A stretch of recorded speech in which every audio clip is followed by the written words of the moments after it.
By the time the envelope touched my palm, I already knew it carried the quiet precision of a blade. The date in the corner, the clipped legal wording, the practiced neatness of a signature that once pressed into my shoulder at night, everything announced a verdict long rehearsed. The room smelled like printer ink and rain-soaked wool, as if the world had scrubbed itself clean for a moment that would stain me for years. The sentence that followed, austere and clinical, told me where I belonged in a life I had helped build, never first, always next, forever almost. Some betrayals blow in like storms, others arrive with the economy of an elevator bell. Mine unfolded in increments so precise they might have passed for love if you didn't watch closely. I had met her at a community health forum where I spoke about preventative care and the math of unequal outcomes, how zip codes as much as genes dictated lifespan, how a bus route could mean a blood pressure crisis, how a mortgage denial might end up scribbled on a coroner's report years later. She listened from the front row with a pen that clicked once, then stilled, as if stamping the moment into permanence. We built a home across a thin seam where two neighborhoods tried and failed to meet. On one side, the bakery knew my name and folded extra warmth into the paper bag. On the other, patrol cars slowed in a way that measured my presence, then measured again. I learned the weight of the keys in our front door, the rhythm of the deadbolt, the squeak that meant I was safely inside or on my way out. I learned to carry ID even while jogging, to swallow the reflexive explanation before anyone asked, to wag my hands in the air around neighbors' dogs so I seemed gentle before the dogs decided it themselves. She liked to stage our life like a catalog, sunflowers in a chipped vase, bowls the color of frost, the sofa angled so the afternoon light fell on our photos like a curator's blessing. I tried to earn the room she designed for me by making dinner on Wednesdays and Saturdays, by repairing the loose cabinet hinge, by choosing rugs soft enough to muffle the anxieties we tracked in from everything beyond the door. It wasn't a performance. It was an agreement with the air we breathed. At the hospital, I monitored pressures and pulses and vouchers and medications. I adjusted insulin with the caution of a locksmith, each click a promise to guard someone else's future. Parents arrived with children who needed me to convert mystery into certainty. Elders arrived with memories of another town where they once mattered differently. I told myself I was translating chaos into care, even as the forms we printed carried codes that ghosted entire histories: social, racial, environmental. My badge hung from a retractable line that could snap back with the wrong tug, and sometimes I felt that little jerk and wondered if I was the one being reeled in. The first tremor in our marriage felt like the sound of cutlery shifting inside a drawer. I noticed it when she turned every plan into a ledger: what we could afford, what we should postpone, which invitations would add value. Once, at a fundraiser in a crowded hall strung with lights, I watched her glance over my shoulder in a way that moved the horizon behind me. The room swayed with careful laughter and small plates. A donor extended a hand and said something I didn't entirely catch, that polished tone people use when they trust the world to mirror them back. I recognized the look on her face, appraisal mixed with relief. She had found the angle that promised the life she wanted. I realized I had become the before picture of a renovation we hadn't agreed to start. Still, I returned each evening carrying my portion of silence, laying it on the coffee table like an offering. I graded the day on a private curve. Even comfort can be an economy of unequal exchanges. I told myself love had seasons, that some harvests looked pitiful before they fed you. The tremor settled into the walls.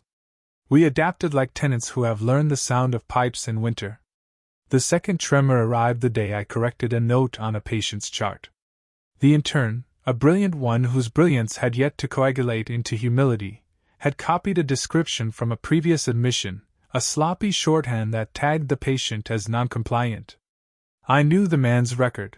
His bus line skipped 3 times a month, his employer docked pay for lateness, and the pharmacy near him stocked his medications sporadically.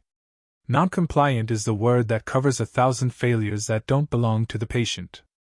I flagged it, added context, and sat the intern down under the harsh fluorescence of the resident room to teach the kind of arithmetic that saves lives in places algorithms never visit. Later, a complaint circulated in a softened corporate whisper. I had created friction. Another word with edges sanded smooth until it cut without leaving a visible wound. I shrugged it off because shrugging is how some of us learn to inch past hurdles without calling them by their true names. But I carried the hush with me, the way you carry a small stone into a lake to see how far you can throw it. That night she moved through the kitchen like a curator closing an exhibit for the season. Lights flipped, cabinets shut, conclusions sealed. I sensed a symmetry I didn't like. In the neighborhood, a relocation notice appeared on a neighbor's window, the glue still wet around its edges. He worked nights at a distribution center, and waved at me with the slow relief of people who own very little but know what each piece means. The notice told a story of a missed letter, a misunderstanding, a timeline that lumbered on without him, while he slept.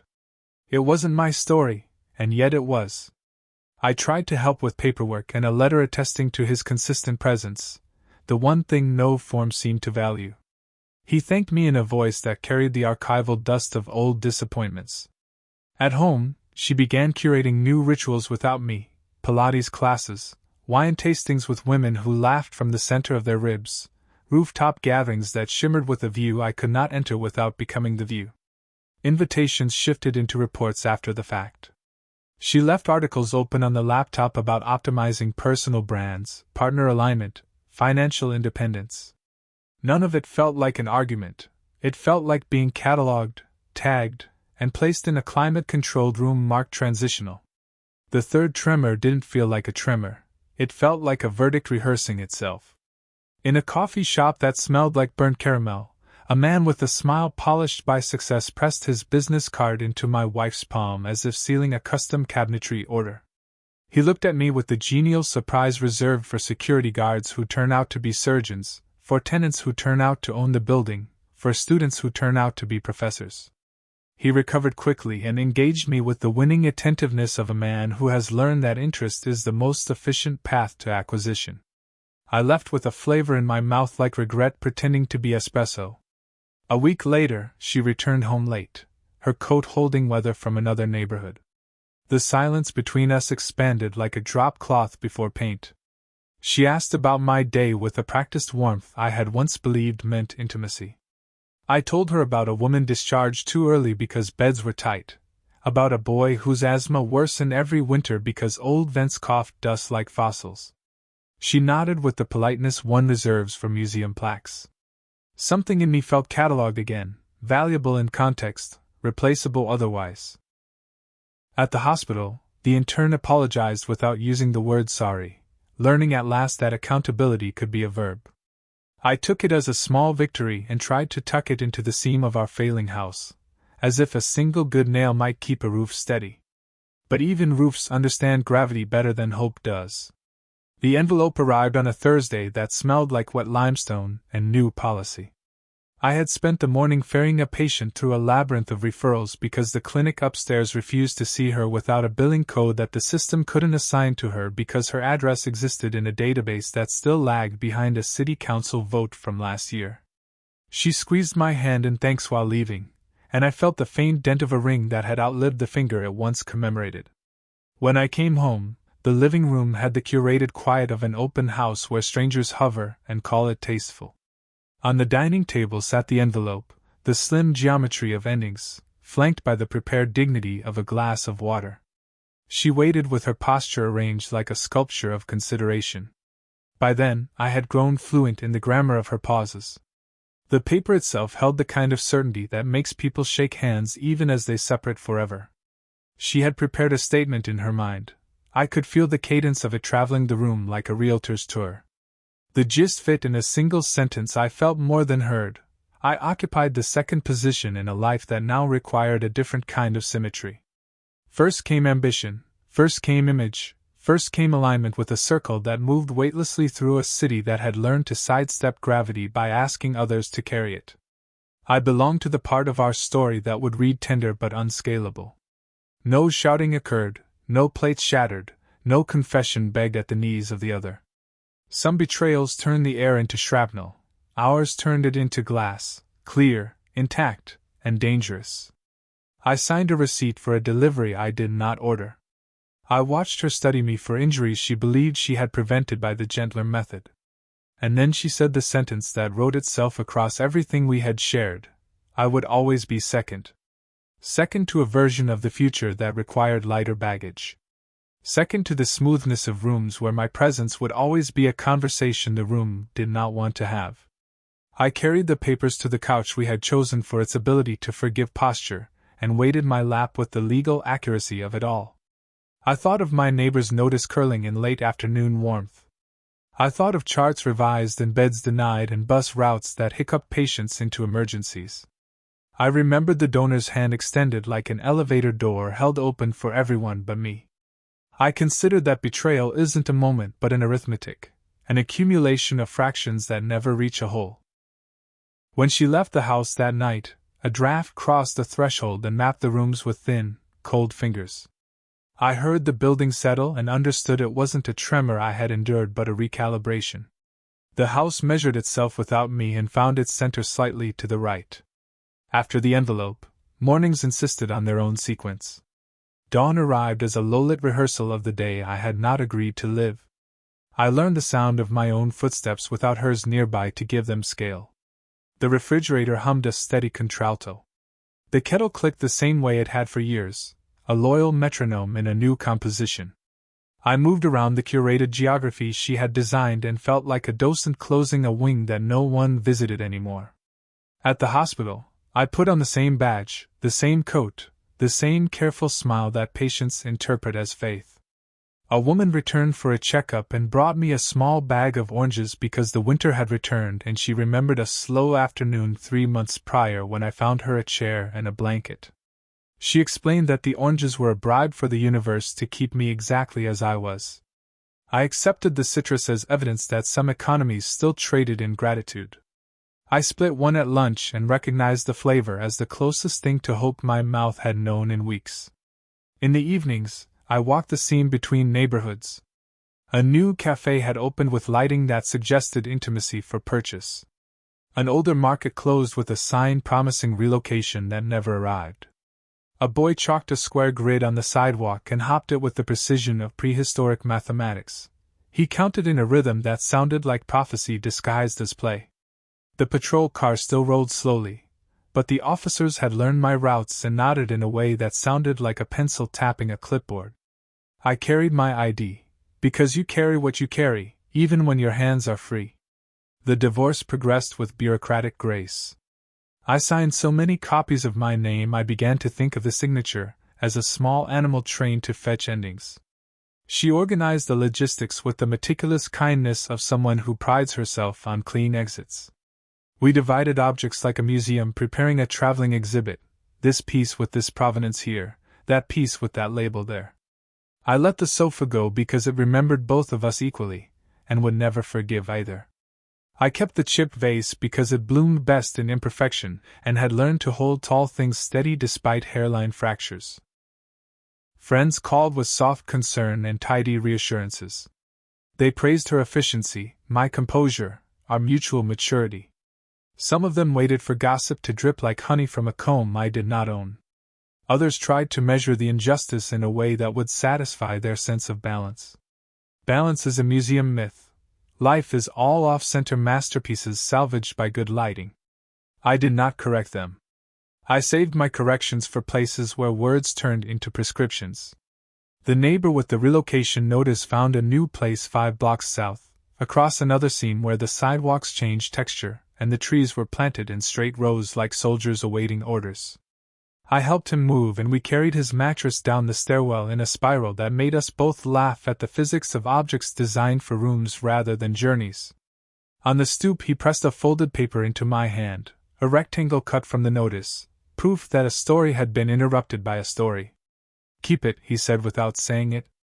I slid it into my wallet beside my insurance card and a faded photo of my parents on their wedding day, 2 faces too young to know which storms would name them. Months gathered and decided to become a season. I learned to cook for one without shrinking portions as if apologizing to the air. I put music on low so the rooms felt occupied. I adjusted the art on the walls to disrupt the curated intent and make space for unruly distances. One evening, a former patient's daughter sent a postcard with a smudged skyline and a sentence that did not require reply. he could breathe through the night now. In a world that often demanded invoices and proof, this was a receipt I hadn't asked for and would not return. Underneath it all, a question kept walking back and forth across the seam of my life. It wore the shoes of a donor's smile, a business card polished with other people's futures, a set of curatorial choices that arranged me into a pleasing secondary role. The question asked what it meant to be second. Second to ambition sharpened by rooms that did not want my voice reverberating through them. Second to an algorithm that learned to predict my presence as friction rather than a variable to be honored.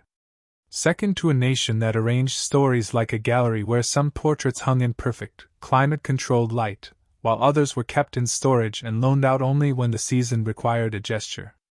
I thought of my parents again, how my father took the bus to 3 jobs and still ironed his shirt until the creases could cut paper, how my mother kept the church books with the accuracy of an accountant and the tenderness of a seamstress. They apprenticed me to dignity long before the world knew how to bill for it. They taught me that second is a position, not a prophecy.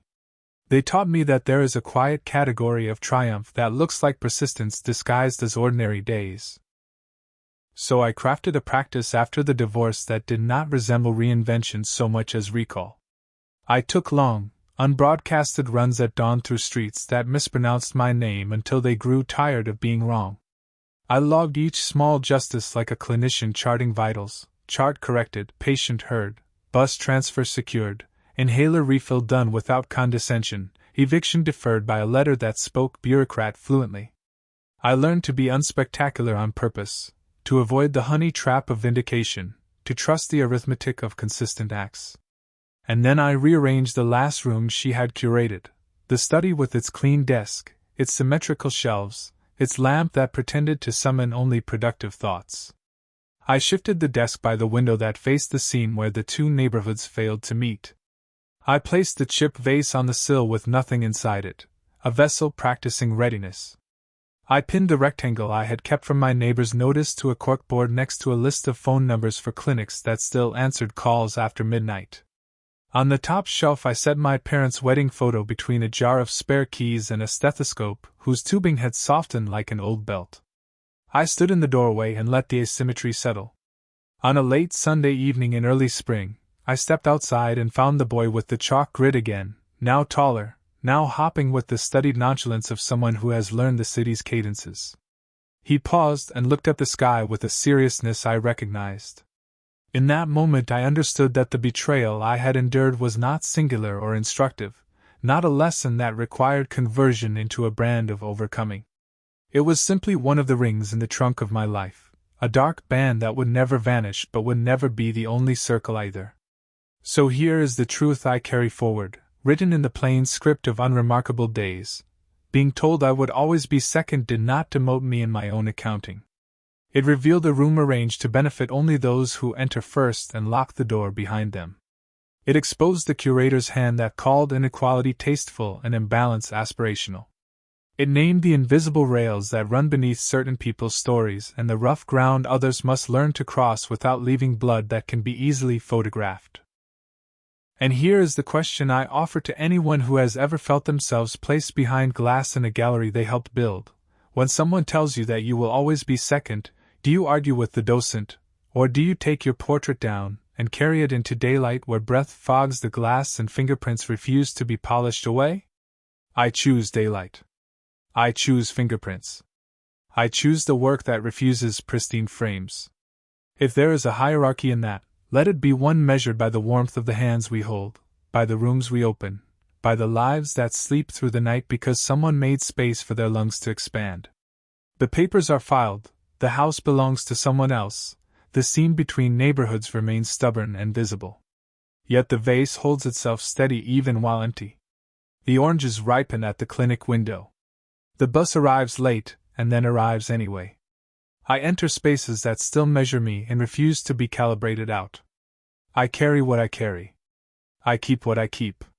And I walk forward, not as a second choice, but as a first witness to my own life, which continues, imperfect, unsymmetrical, and entirely mine.